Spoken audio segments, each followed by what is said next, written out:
오늘 하나님이 우리에게 주신 말씀은 창세기 50장 15절에서 26절 말씀입니다. 오늘 말씀이 조금 길어서 같이 교독을 하려고 합니다.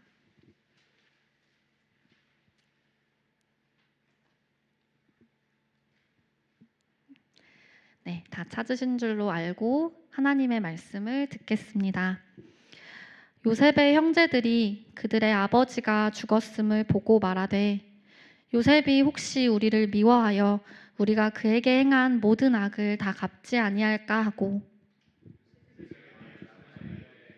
당신의 아버지가 명령하여 이르시기를 너희는 이같이 요셉에게 이르라 내 형들이 내게 악을 행하였을지라도 이제 바라건대 그들의 허물과 죄를 용서하라 하셨나니 당신 아버지의 하나님의 종들인 우리 죄를 이제 용서하소서 하매 요셉이 그들이 그에게 하는 말을 들을 때에 울었더라.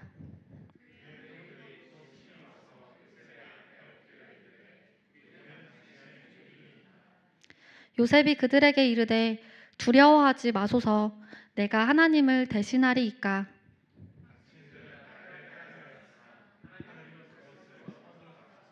오늘과 같이 많은 백성의 생명을 구원하게 하시려 하셨나니 당신들은 두려워하지 마소서 내가 당신들과 당신들의 자녀를 기르리이다 하고 그들을 간곡한 말로 위로하였더라. 그 아버지의 가족과 함께 애굽에 거주하여 110세를 살며 에브라임의 자손 3대를 보았으며 므낫세의 아들 마길의 아들들도 요셉의 스라에서 양육되었더라.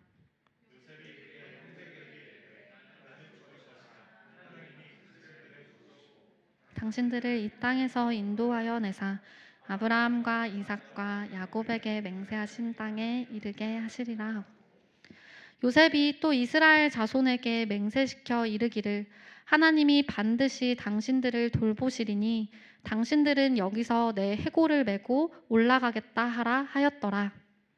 같이 읽겠습니다.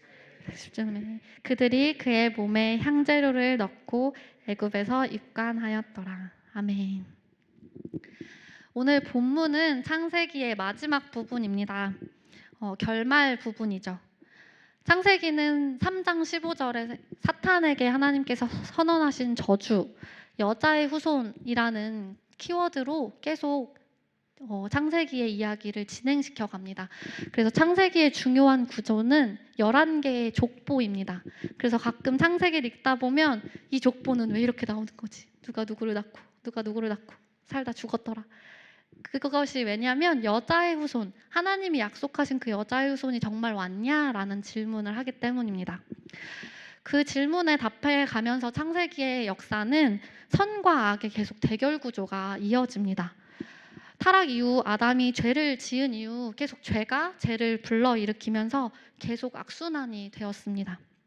그리고 그 모든 악이 요셉의 삶에 집약되었습니다.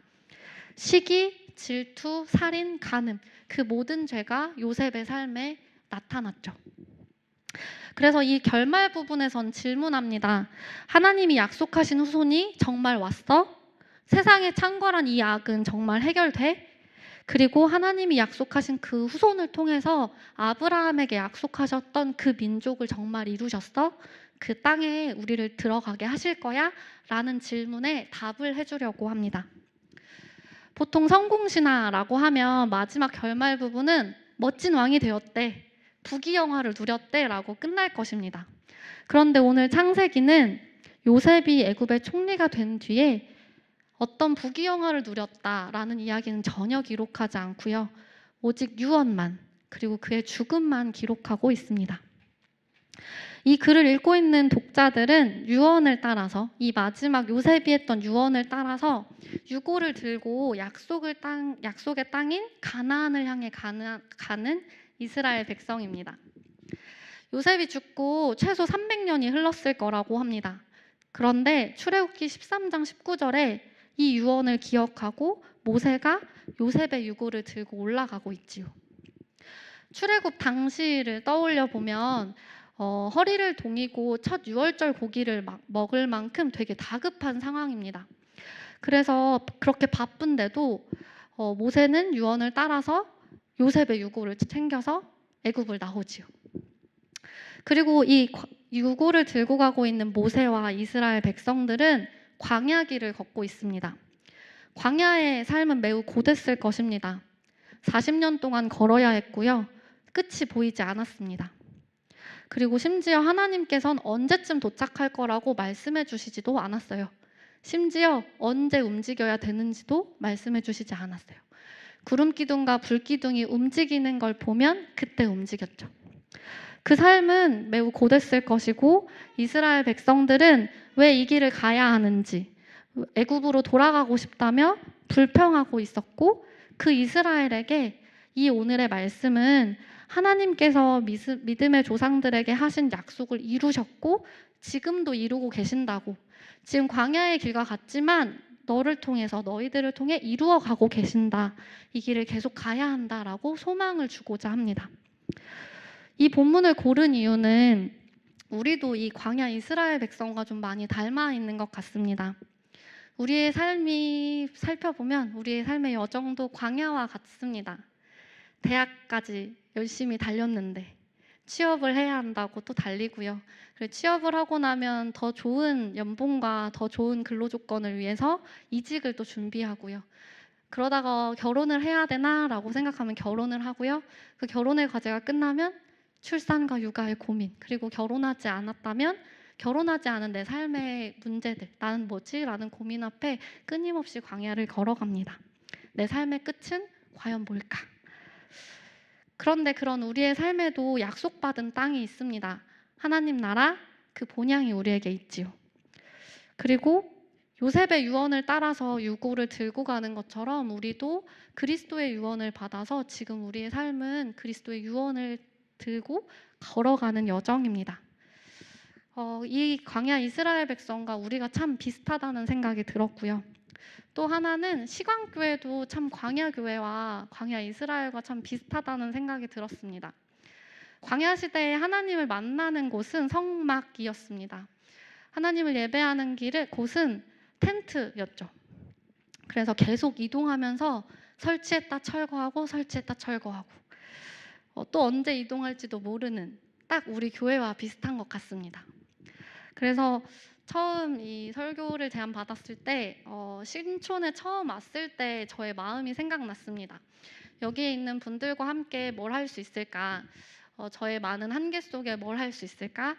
근데 다만 소망을 노래하고 싶다. 지금 우리의 상황 가운데 소망을 노래하고 싶다는 마음으로 오늘 본문을 같이 나누고 싶었습니다. 오늘 설교 본문으로 좀 들어가 보려고 합니다. 저는 말씀을 따라가면서 보려고 하거든요. 그래서 성경책을 보시면서 하시면 더 좋을 것 같습니다. 오늘 본문 구조를 보면 두 단락으로 나뉘어져 있습니다. 15절부터 21절까지가 첫 번째 단락이고요. 22절부터 26절까지가 두 번째 단락입니다. 하나님께서 언어의 마술사이신 것 같습니다. 그리고 누구보다 탁월한 래퍼라는 생각이 들어요. 왜냐하면 오늘 본문 구조의 형성을 보면요. 15절의 첫 단어의 시작이 두려워하다이고요. 그리고 21절 첫 번째 단락의 마지막 부분이 두려워하지 마라 라고 끝나죠. 결국 첫 번째 단락을 통해서 두려워하지 마라 이 메시지를 우리에게 해주고 싶으십니다. 그리고 22절과 26절을 보면 22절은 살다라는 단어로 시작하고요. 26절은 죽다라는 단어로 끝납니다.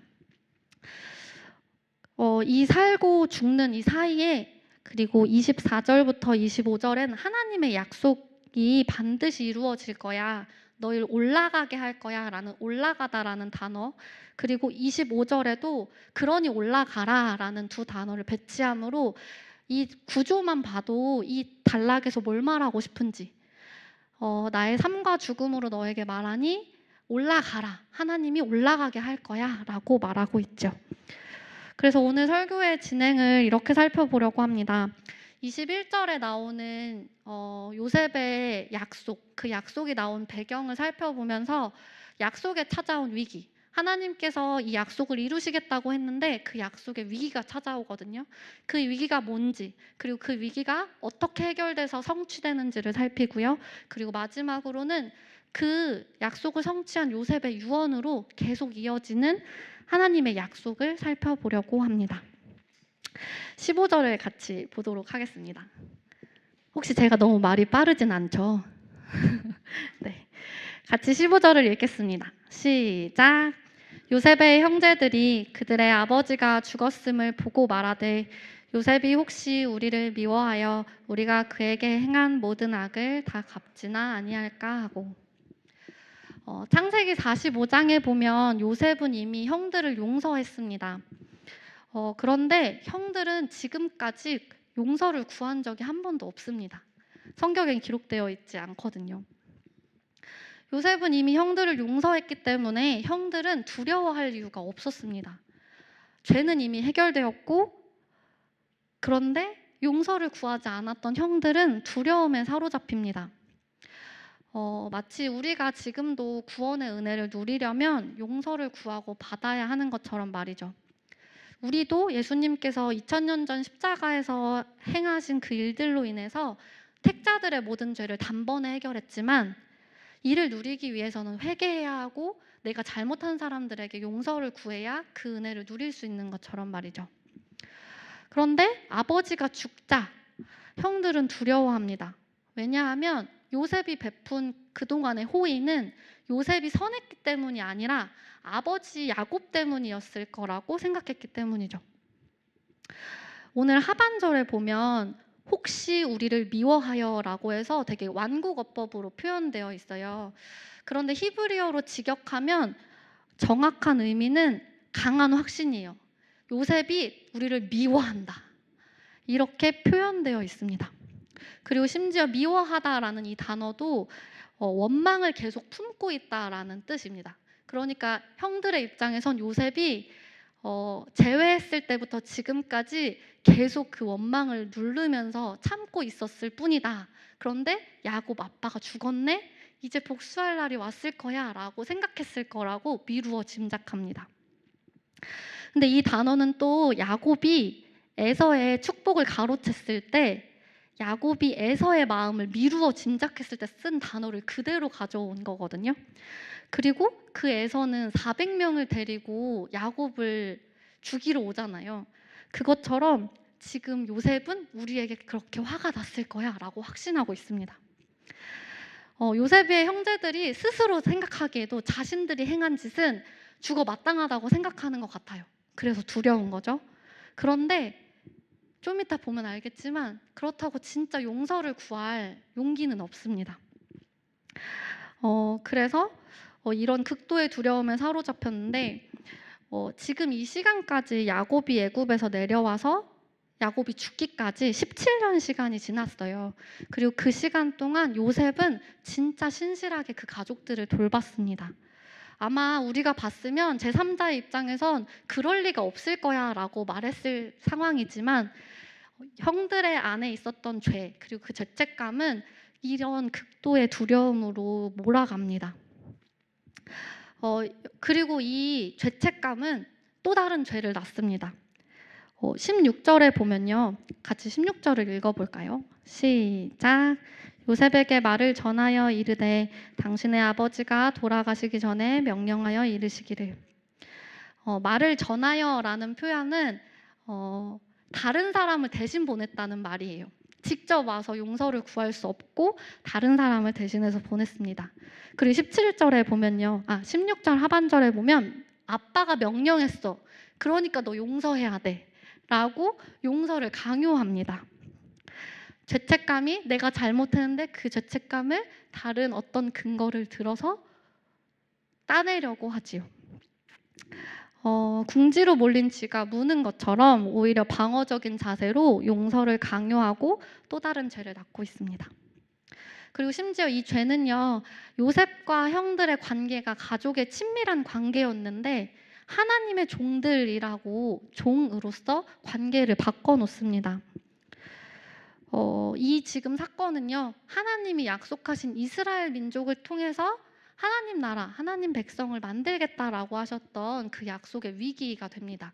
그 이스라엘 민족이 깨질 위기가 온 거죠. 마치 하나님 나라의 죄가 위협이 된 것처럼 말이죠. 그런데 이 말을 듣고 이 위기에 요셉은 웁니다. 이미 17년 전에 용서했는데 자신의 호의에도 그 17년 내내 죄의 종이 되어서 두려워하며 살고 있었다는 그 사실이 너무 안타까워서 웁니다. 그렇게 18절로 넘어가 보려고 하는데요. 18절을 같이 읽어볼까요? 시작!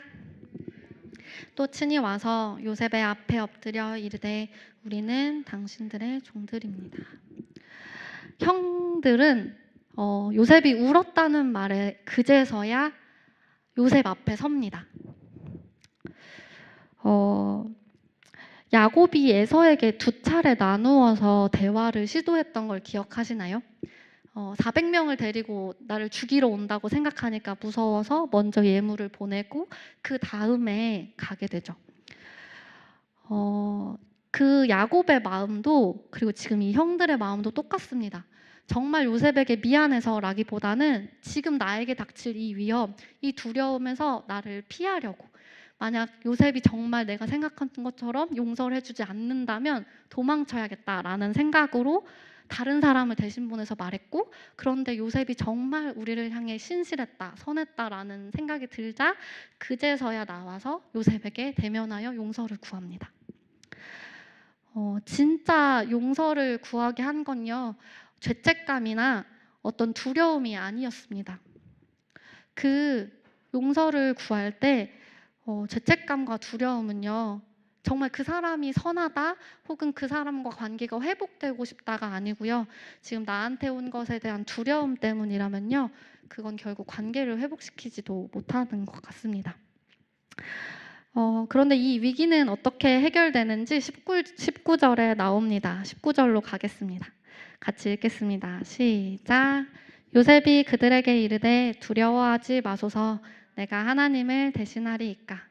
19절부터 21절까지는요, 요셉이 형들이 두려워하는 걸 정말 달래주고 싶어 합니다. 두려워하지 말라고 간곡하게 말하는데요, 그걸 한번 살펴보겠습니다. 19절의 하반절에 보면요, 내가 하나님을 대신하리이까 라고 표현하면서 요셉의 형들의 두려움을 달랩니다. 히브리어로 직역하면 이렇게 표현됩니다. 하나님 아래 내가 있지 않나요? 두려워하지 마세요. 히브리어의 구문은요, 보통 동사로 시작합니다. 그런데 강조를 할 때만 다른 걸 먼저 앞으로 가져오긴 해요.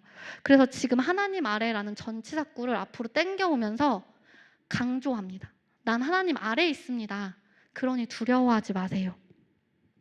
창세기 3장에서 하나님처럼 되고자 선악과를 따먹었던 아담과 다르게요, 요셉은 자신을 하나님 아래에 두기로 결정합니다. 그리고 그 믿음 때문에 자기는 하나님 아래다라는 확신이 있었기 때문에 이 형들의 적반하장과 같은 이 태도에도 용서할 수 있었고 그의 선함을 계속 신실하게 유지할 수 있었던 것입니다. 그리고 20절로 넘어가 보면요, 같이 읽어보겠습니다. 시작! 당신들은 나를 해하려 하였으나 하나님은 그것을 선으로 바꾸사 오늘과 같이 많은 백성의 생명을 구원하게 하시려 하셨나니. 여기에 창세기의 중요한 주제, 키워드 선과 악이 등장합니다. 해하려라고 표현하는 건 사실 히브리어에서 정확하게 선과 악을 바라보게 악을 생각하다라고 표현하고요.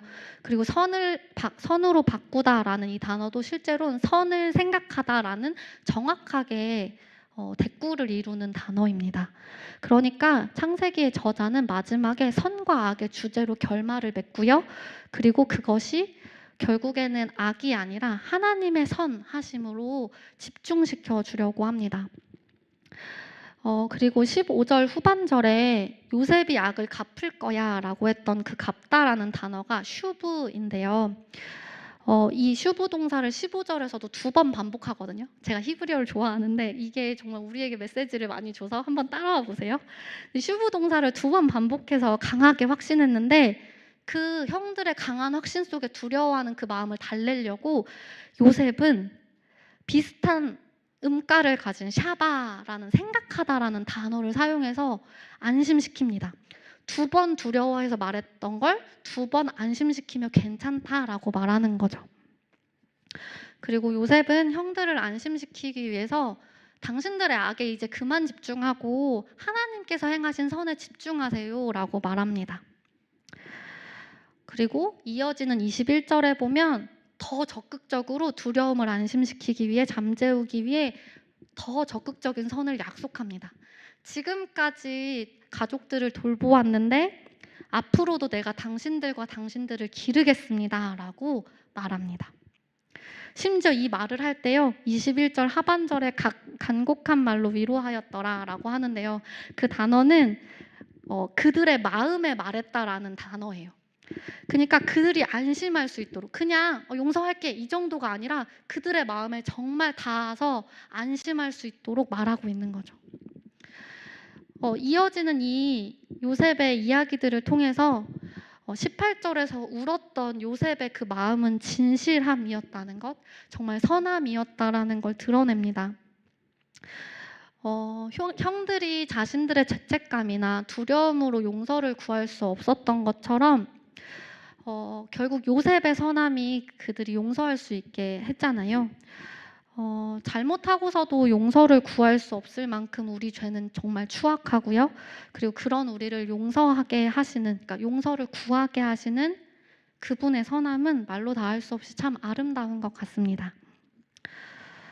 용서를 구하지 않았고 마음속 깊이 회개한 적도 없었던 요셉의 형들로 인해서 이스라엘 민족을 이루시겠다는 하나님의 약속의 위기가 찾아왔지만 요셉의 용서와 적극적인 선이 이 위기를 완전히 소멸했습니다. 요셉의 용서가 받을 자격 없는 이스라엘 백성에게 약속하신 땅과 민족을 이루게 하셨던 것처럼 우리도 그리스도의 믿음과 용서를 기초로 하나님의 나라를 받고 가고 있습니다.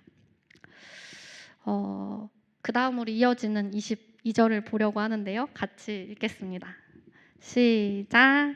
요셉이 그의 아버지의 가족과 함께 애굽에 거주하여 110세를 살며 23절도 같이 읽겠습니다. 에브라임의 자손 3대를 보았으며 므낫세의 아들 마길의 아들들도 요셉의 스라에서 양육되었더라. 22절과 23절은 앞에 약속했던 걸 정말 이뤘어, 그 약속을 성취했어 라고 말해주는 부분입니다. 그래서 앞에 약속했던 대로 당신들의 자녀들인 에브라임 자손 3대를 보았고요. 므낫세의 아들 마길의 아들들까지도 요셉이 자기 스라에서 양육했다고 표현합니다. 그리고 이 부분에서는 110세라는 단어를 주목해 보려고 하는데요. 애굽에서 110세는 이상적인 수명이었다라고 합니다. 그러니까 110세를 살고 죽는 것이 가장 좋다고 생각했을 뿐만 아니라 거기에는 정말 이상적인 삶을 살았다라는 말도 포함되어 있다고 합니다. 그리고 이 110세라는 단어는요 26절에 한 번 더 나옵니다.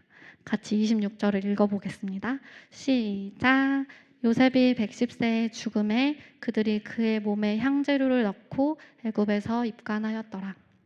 그런데 22절의 110세와는 다르게 26절의 표현은요 110세의 후손이라는 표현으로 되어 있습니다. 그러니까 26절의 마지막에 저자는요 이 선과 악의 대결의 끝에 그 하나님이 약속하셨던 후손을 들이대는 거죠. 그 후손이 왔어. 그 후손을 가리키는 이 요셉이 그렇게 110세에 이상적인 삶을 살고 죽었어 라고 말합니다. 그리고 하나님의 약속대로 선으로 악을 이겼어. 그가 용서함으로 선으로 악을 이겼고 그 후손이 있었어 라고 말하며 26절을 마치는 거죠. 이 삶과 죽음 속에 사이에 요셉의 유언이 들어갑니다. 여기를 마지막으로 보면 본문이 끝나게 될 텐데요. 같이 24절과 25절을 읽겠습니다. 시작. 요셉이 그의 형제들에게 이르되 나는 죽을 것이나 하나님이 당신들을 돌보시고 당신들을 이 땅에서 인도하여 내사 아브라함과 이삭과 야곱에게 맹세하신 땅에 이르게 하시리라 하고 요셉이 또 이스라엘 자손에게 맹세시켜 이르기를 하나님이 반드시 당신들을 돌보시리니 당신들은 여기서 내 해골을 메고 올라가겠다 하라 하였더라. 방금 말했던 이상적인 후손, 그 후손이 왔고요. 그가 선으로 악을 이겼습니다. 그런데 그는 죽습니다. 그런데 요셉은요, 죽지만 유언을 통해서 요셉을 통해 나타내신 하나님의 돌봄, 선하심, 신실함은 멈추지 않을 거라고 형제들에게 말합니다. 요셉은 자신이 베푼 선조차도 하나님께서 나를 통해서 하신 선이라고 생각했죠. 하나님의 약속을 믿은 거예요. 내가 대단해서가 아니라 나를 통해서 하나님의 약속을 이루어가고 계신 그분의 신실하심 때문이다 라고 믿고 있습니다. 이때 하나의 질문이 있었습니다. 가나안 땅에 묻혀야만 하나님 나라에 다 들어가는 건 아니잖아요. 그런데 왜 요셉은 자기 유구를 굳이 들고 올라가라고 했을까요? 얘기를 들어보니까 이스라엘 그 예수님 승천하신 그곳에 예수님이 다시 오실 거라고 생각해서 그 땅에 자기 관을 묻으려고 사는 사람들이 있대요. 근데 심지어 그 관 뚜껑만한 데 넣었는데 그 땅이 거의 몇 억이래요. 근데 그 몇 억을 사서라도 내가 그 하나님 나라에 들어가기 위해서 그 땅을 사겠다라고 사는 분들이 많고, 이미 그 땅이 다 차지돼서 지하를 뚫어가지고 몇 층을 만들어서 관을 보관하고 있다고 합니다. 그런데 사실 우리는 돈도 없고요. 그럼 우리는 하나님 나라를 볼 수 없는 걸까요? 우리는 늦게 만나는 걸까요? 그게 아닐 겁니다. 그런데 왜 요셉은 굳이 그 가나안 땅에 자기 유고를 묻어달라고 했을지 생각해 보고자 합니다. 그러려면 저희가 같이 히브리서로 넘어가야 되거든요. 같이 히브리서를 찾아볼까요? 히브리서 11장 13절에서 14절 말씀입니다.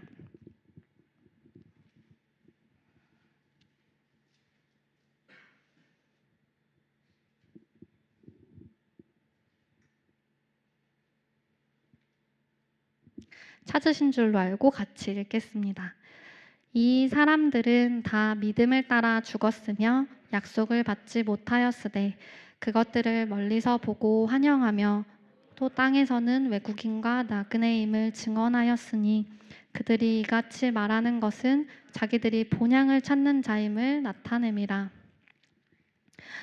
형들의 죄악으로 인해서 요셉과 형들 모두 그 약속하신 땅에서 쫓겨났습니다. 형들의 죄악으로 하나님의 약속이 실패한 것처럼 보였죠. 그러나 요셉은 믿었습니다. 자기는 그걸 보지 못했지만 하나님께서 약속의 땅에 반드시 들어가게 할 거라는 걸. 그걸 히브리서 기자가 지금 증언합니다. 그들은 자기들이 본향을 찾는 자임이라고 생각했다라고 말하죠. 그리고 그런 그 믿음의 조상들 중에 22절에 보면 요셉도 임종시에 이스라엘 자손들이 떠날 것을 말하고 또 자기 뼈를 위하여 명하였으며 라고 말하면서 이때 이 유언을 했던 요셉의 마음은 정말 이 본향을 찾는 자로서의 믿음이었다라고 증언합니다. 요셉은 애굽에서 자신이 나그네 외국인이라고 생각했습니다.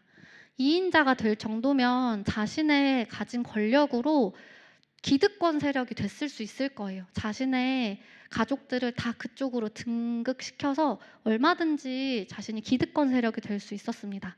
그러나 그러지 않습니다. 그리고 만약 자기의 유고를 피라미드를 세워서 묻었더라면 자신을 모르는 세대가 있더라도 그 피라미드에 적힌 이름 때문에 후손들이 압제를 받지 않고 잘 살았을 거예요. 그런데 요셉은 그걸 알았지만 그렇게 하지 않기로 선택합니다. 오히려 자기를 감회장에서 가나안 땅으로 올라가라 라고 말하죠. 어쩌면 요셉은 알았을 겁니다. 자신이 죽고 난 뒤에 애굽에서 이스라엘 백성들이 어떻게 살아야 할지를 어쩌면 예측했을지도 모르겠어요. 그러나 그럼에도 불구하고 그 땅에서 잘 먹고 잘 사는 것보다 하나님의 약속을 따라 그 땅에 가는 것이 나에게 이 이스라엘 백성에게 선하다라고 믿었죠. 그리고 정말 그 하나님께서 그 본향에 들어가게 할 것을 믿으면서 유언합니다. 그리고 그 이유, 가나안 땅에 묻혀야만 하나님 나라에 들어가는 것이 아님에도 자기 유고를 메고 올라가라고 했던 것은 아까 제가 설명했던 본문 구조 22절과 26절 사이에서도 생각해 볼 수 있습니다. 요셉의 삶과 죽음은 본향을 향했습니다. 그래서 살고 죽음으로 올라가라라고 명령하죠. 아빠 야곱은 애굽에서 매장합니다. 그런데 자신은 자신의 그 죽음 그리고 그 유골로도 이스라엘 백성이 그곳을 향하길 바랬고요. 그리고 광야 이스라엘 백성들이 광야를 걸으면서 자신의 유골을 보며 그 약속을 기억하길 바랬습니다. 자신의 유골로도 이스라엘 백성들을 돌보고 있는 것이죠. 그래서 히브리서 11장 15절 16절 아까 찾아보신 데 밑에를 보면요. 그들이 나온 바 본향을 생각하였더라면 돌아갈 기회가 있었으려니와. 이 말을 다시 생각해보면 요셉이 정말 본향을 가나안 땅이라고 생각했더라면 돌아갈 수 있었을 거야. 그러나 그들이 이제는 더 나은 본향을 사모하니 곧 하늘에 있는 것이라. 이러므로 하나님이 그들의 하나님이라 일컬음을 받으심을 부끄러워하지 아니하시고 그들을 위하여 한 성을 예비하셨느니라 라고 말합니다. 그래서 요셉은 자신의 그곳에 묻힌다고 해서 본향을 간다고 생각한 것은 아니지만 더 나은 본향, 그 하나님 나라를 난 간다 라는 고백을 유언을 통해서 자신의 유골을 들고 가는 이스라엘 백성에게 말한 것입니다. 근데 이 요셉의 삶을 보면요, 죽음을 보면요, 가나안 땅에 직접 들어가지 못하고 유골로 들어가잖아요. 그런데 이 요셉의 이야기를 듣는 광야 이스라엘 백성 중에도 결국 그 땅에 들어가지 못하고요, 그 광야의 길에서 죽은 사람이 더 많습니다. 애굽 땅에서 출발해서 들어갈 때 딱 2명, 여호수아 갈렙 빼고는 다 죽거든요. 그렇다면 그 광야 이스라엘 백성 중에 약속의 땅에 들어가지 못한 이들, 그들에게 또 한편으로는 이렇게 말하고 있는 것 같습니다. 약속의 땅에 들어가지 못하고 죽은 요셉도, 그리고 불순종으로 광야에서 죽은 이스라엘 백성도 괜찮다고, 우린 지금 그 땅에 들어가진 못했지만 우린 그 본향으로 가게 하실 거라고, 괜찮다고 말하고 있는 것 같습니다. 우리에겐 진짜 본향, 하늘에 있는 본향이 있다고, 그 본향을 사모하자고 말하고 있는 것 같습니다.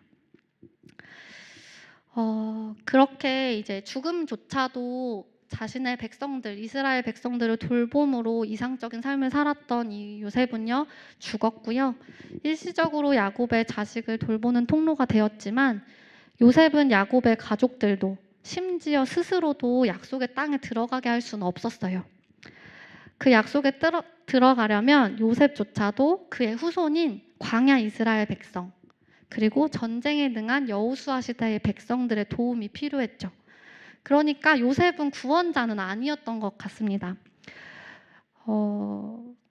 이스라엘 백성들이 이제 가나안 땅에 들어가기까지 수많은 전쟁을 치르지만 그 안에도 불평과 불만이 계속되고요, 하나님께 불순종이 계속 이어집니다.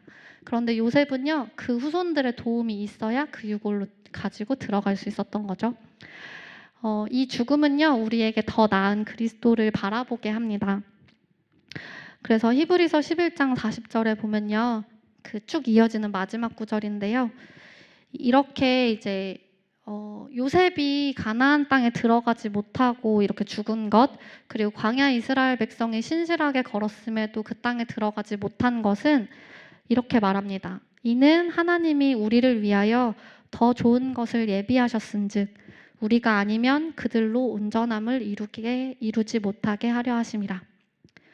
요셉의 죽음이 그가 온전히 이루지 못하게 하심은, 그 약속을 스스로 다 이루지 못하게 하심은 더 좋은 것, 진짜 구원자, 그리고 진짜 모든 것을 다 해결하신 후손 그리스도께로 시선을 돌리게 하려고 합니다. 그래서 요셉의 삶과 죽음, 이 마지막 부분은 하나님께서 반드시 약속 이루실 거야, 그 후손 보내실 거야, 지금 내가 일시적이지만 이루었잖아, 이 세상의 악은 정말 끝날 거야, 그리고 우리로 그 본향에 들어가게 하실 거야 라고 우리에게 소망을 노래합니다. 이 요셉의 유언은요, 광야 이스라엘 백성에게 굉장한 소망이었을 것입니다. 요셉의 형제들처럼 광야 여정 중에 죄를 짓고 실패하고 벌을 받아 죽기 마땅한 사람들이지만 살아남아서 그 길을 여전히 좀 더 걷고 있는 그들에게, 두려움과 죄책감에 시달리는 그 이스라엘 백성에게, 하나님께 벌을 받을까 봐 두려워하는 그들에게 너희들도 그 땅에 들어갈 수 있단다. 너희를 용서하시고 너희를 구원하신 그리스도가 있단다. 라고 소망하게 했을 거고요. 그리고 요셉의 유언은요. 요셉처럼 약속의 땅을 밟지 못하고 죽은 모세와 많은 백성들, 모세도 들어가지 못하잖아요. 그들에게도 너희 스스로 온전함을 이루지 못했지만 진짜 구원자이신 그분이 더 온전하게 완전하게 이룰 거야 라는 소망을 주며 오늘 하루를 걷게 했을 것입니다. 그리고 요셉의 유언은요. 모세처럼 불평불만을 일삼는 백성들을 데리고 가야 하는 지도자들, 그리고 사명을 받았으나 포기하고 싶을 만큼 괴로운 지도자들에게 내 힘으로는 이들을 이끌고 갈 수 있다는 건 불가능해 보인다 라고 생각할 때에도 약속을 신실하게 이루시는 하나님께 소망을 둠으로 계속 이 길을 걸어가게 했을 것입니다. 이때 저도 약간 반론이 들었는데 그까짓 유언으로 그 고통스러운 광야를 통과할 수 있다고? 말도 안 돼! 라는 생각이 들었는데요. 그 질문을 통과하면서 어린 시절부터 갔던 장례식장이 많이 떠올랐습니다. 고인의 삶이 괴팍할 땐요. 그의 삶과 죽음은 어떤 메시지도 어떤 힘도 주지 못합니다. 그런데 믿음으로 사시고 정말 선하게 살았던 분들의 장례식에 가면요. 다르더라고요. 그의 죽음에는요. 삶이 결부되어 있기 때문에 남은 자로서의 삶을 살아가는 이들에게 주는 메시지는 정말 강력합니다. 그런데 심지어 그분이 유언했다. 그리고 그 유언으로 평생 돌봄을 받고 지금의 내가 있다면 정말 다르게 느껴졌을 것입니다. 그래서 이 지금 광야를 걷고 있는 이스라엘 백성들, 그 유고를 들고 가는 백성들은 끊임없이 생각하면서 그 길을 가도록 했을 것 같습니다. 그리고 이 요셉의 유언은요. 마지막으로 이 약속의 땅을 향해 광야를 걷고 있는 백성들에게 세계를 제패했던 애굽의 2인자이자 110세의 이상적인 삶을 살았던 우리 믿음의 조상이 여기서 머물지 말고 유고를 들고 올라가라 라고 했다. 이것을 기억하면서 내가 걷는 이 길이 매일매일 반복되면서 똑같은 광야의 길이지만 대단하지 않지만 믿음의 바톤을 이어가기 위해서 오늘의 한 걸음을 걸어가게 하는 소망이 되었을 것입니다. 이걸 보면서 그리스도의 유언을 떠올려 봤어요. 요한복음 13장에서 17장에 보면 제자들의 발을 씻기시고 죽음으로 가시기 전에 마지막 4장에 걸쳐서 설교하시는데 마치 유언과 같고, 그리고 마지막에 하나님께 드리는 기도로 끝이 나거든요. 근데 이걸 나중에 시간이 되시면 한번 보시면 좋을 것 같아요. 보면 13장에 가룟 유다가 팔 거라고 예언을 하십니다. 요셉도 형들에게 팔렸고요. 그런데 서로 사랑하라고 명령하십니다. 그리고 요셉은 그렇게 서로 사랑했습니다. 그리고 14장에 가면요. 예수님께서 거처를 예비하러 가신다고 말합니다. 요셉은 직접 거처를 예비하러 가지 않았지만 그 당시 이스라엘 백성 앞에 구름기둥과 불기둥으로 앞서가시는 그분은 성육신 하시기 전에 그리스도가 나타나신 것이었고, 그럼 그때에도 그 이스라엘 백성에게 이 그리스도의 이 유언이, 그 그리스도의 행하심이 이곳에도 있었던 것 같아요. 계속 오버랩이 되더라고요. 그리고 15장에 보면요. 14장의 마지막에 보면 세상 임금 올 거야 라고 말을 하시거든요. 그래서 환란이 올 거다.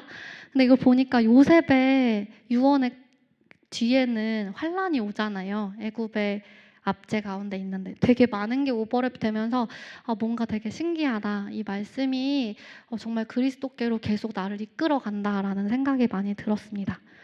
그런데 좀 다른 게 하나 있었습니다. 16장부터 이어지는 부분인데요. 내가 세상을 이기었다라고 선언하십니다. 이 부분은 요셉과 달라요.